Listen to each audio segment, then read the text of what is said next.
Hi mga mare, and for today's vlog ay samahan nyo naman ako dito sa aming hacienda.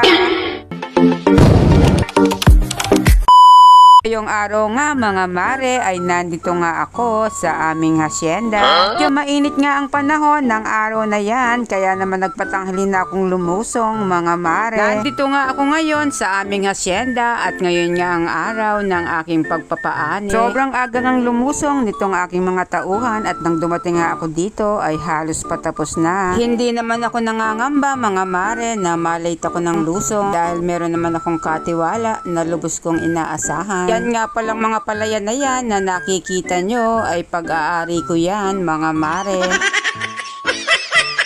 Kidding aside mga mare ay hindi po sa akin yan. Papatawa lang po ako kaya naman seseryosohin ko na. No. Dahil wala nga akong driver ng mga oras na yan ay ako na ang nagmaneho ng aking Mercedes. Seryosong usapan na to mga mare, yan pong nakikita nyong palayan na yan ay hindi po sa akin yan. Yun nga po palang mga harvester na ginamit yan ay hindi rin po sa akin yan.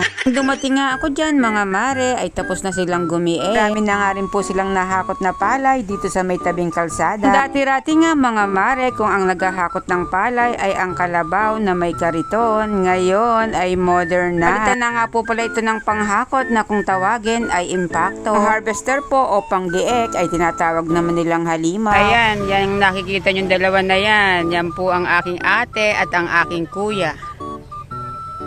Ayan. Yan po ang tagapagmana ng hacienda, yang si ate.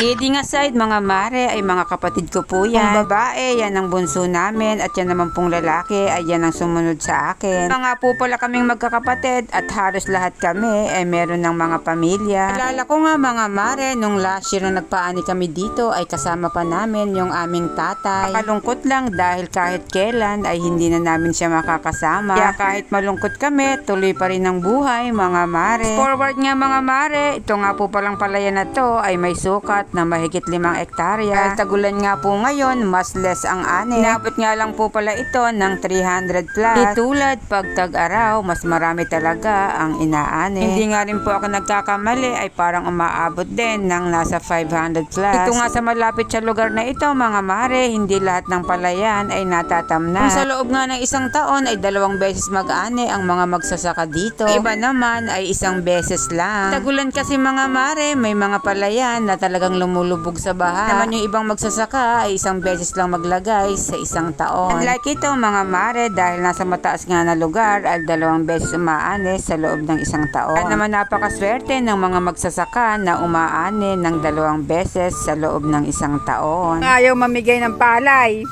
Nangingi ako ng 2, inang! Ayaw magbigay ni Mildred! Ayun po si Tita Onso. Kain ka ng kain. Nanghihingi nga ako ng palay dyan mga mare, pero talagang napakahigpit nitong aming katiwala. Tandang dalaga kasi yan mga mare, kaya naman sobrang sungit.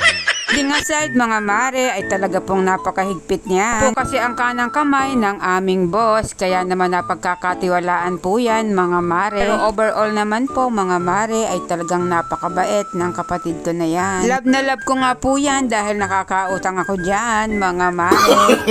At dahil tagulan nga ngayon mga mare ay talagang hindi na namin inaasahan na malaki ang aming aanihin. Pero ganun pa man, maraming salamat Lord sa inyong blessings. Kinabi na ako mga mare, kaya naman hanggang dito na lang. Maraming salamat sa inyong panunood. Bye!